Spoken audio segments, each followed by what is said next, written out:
Hello, welcome back to our channel. Let's dive right into this explainer.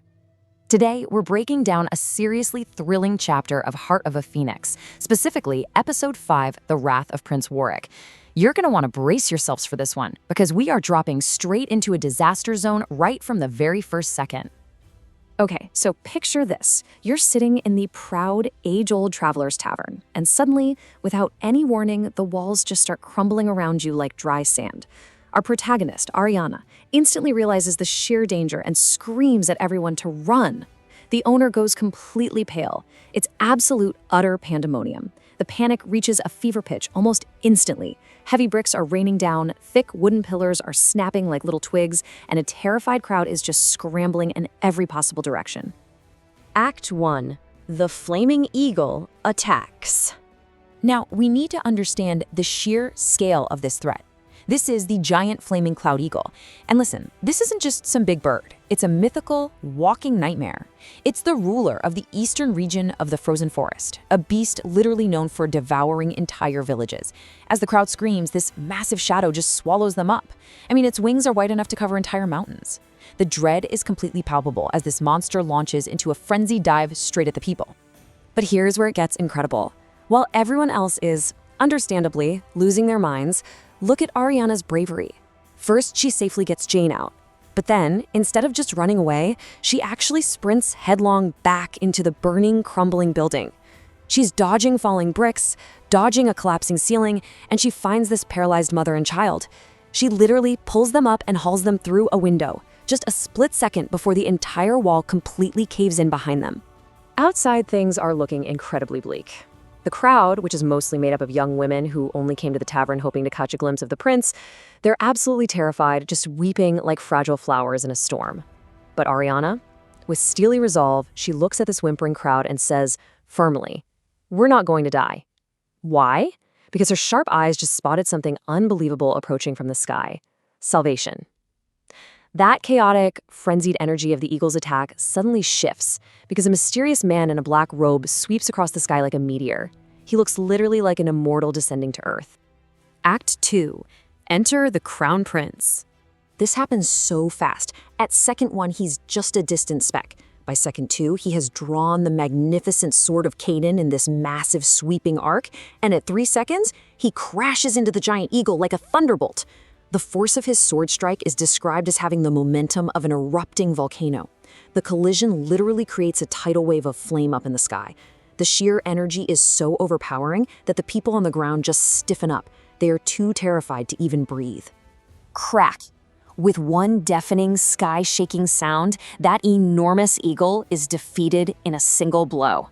It plummets out of the sky and crashes directly onto the roof of the tavern. The sheer, massive weight of this beast completely obliterates whatever was left of the old building with a final, loud crunch, sending a massive plume of dust and flames leaping into the sky. And then, out of that destruction, as the smoke clears, the hero emerges right from the flames. He points his legendary sword straight at the barely breathing eagle's throat. He just casually rests his heavy boot on the giant bird's head. With his black robe fluttering in the wind, he radiates an aura so dangerous, so intensely intimidating, that no one in the breathless crowd even dares to look him in the eyes. Now the crowd is rendered completely speechless by his power. They really thought this savage beast was untamable, and yet this peerless young hero just crushed it without breaking a sweat. But Ariana, she is struck with a completely different kind of shock. She looks at his sculptured features and realizes exactly who this is. It's Prince Warwick de Chaville. A warm realization floods over her as she remembers her past and how she was actually fated to be his betrothed wife. And right when you think we're setting up for this grand romantic reunion, the tone shifts completely into pure comedy. Act 3. The crowd goes wild. Once the pretty girls in the crowd realize they've just been saved by the stunning crown prince himself, they absolutely lose their minds. But while the girls are screaming and swooning, the supposedly all-powerful giant eagle starts throwing a hilarious temper tantrum. In this incredibly whiny voice, the beast yells, "Hey, face and heads are off limits in a fight. Get your feet off my head. I'm the head of the giant eagle clan, for heaven's sake." And Warwick, of course, just smirks. He ruthlessly grinds his boot even harder into the crying bird's skull, making it literally beg for its life. So while Warwick is busy bullying a giant bird, the crowd's utter delirium reaches its peak. Out of nowhere, this fanatical young woman decides she just has to repay him with her body, and she physically throws herself at the prince. The absolute chaos of this moment catches the haughty, detached Warwick completely off guard. The look of pure horror on his face is so funny it actually makes Ariana cough back a laugh. But you know, that brief moment of comedy, it vanishes fast. Act 4. The Beast Strikes Back.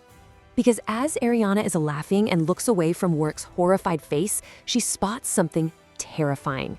The giant eagle's inky black eyes have suddenly turned a glowing scarlet red. The eagle went totally berserk. All that pathetic whimpering and begging it just did, it was a cunning trick. Before anyone can even react, the beast explodes with an earth-shaking roar that rattles heaven and earth. Ariana's ingrained instinct to save others immediately kicks in again. She climbs up on a tall rock to yell over the chaos and warn the crowd. But as the eagle flaps its massive wings to take to the sky, her bravery accidentally makes her the tallest target. The berserk beast swoops down and violently plucks her right out of the crowd. Ariana is just completely dumbstruck. She starts furiously pounding on the eagle's chest, demanding to know why it grabbed her, of all people. And the eagle's twisted logic is just hilarious. It tells her, "Those women are all nuts. They terrify me. You look like a lamb. Also, you were the easiest to grab." Yep, because Ariana wasn't crazily pulling her hair out over Warwick, the eagle thought she was a vulnerable, easy target. It is just this massive, incredible misunderstanding. The eagle genuinely believes it's enacting some sweet revenge by kidnapping what it assumes is Warwick's woman, since he stepped on its head. Meanwhile, Ariana is utterly exasperated and just furious. She's yelling that she is not his woman, cursing her luck for being the one lamb scooped up just because she wasn't acting like a rabid fangirl. Meanwhile, Warwick finally recovers from his bewilderment over the fanatical girls. He sees the eagle taking off, raises his magnificent sword, and charges right at the giant bird like a human cannonball. Act 5. Trapped in the Sky. So the giant flaming cloud eagle desperately holds Ariana up by her throat, literally using her as a meat shield against the crown prince. The bird screams, "You stop right there. Come any closer and she's dead." It's a classic hostage situation, right? The eagle thinks it holds the ultimate trump card to stop Warwick in his tracks. So what's gonna happen? Will Warwick actually save his betrothed? Well, Ariana feels pure dread, because she knows Warwick is callous and heartless.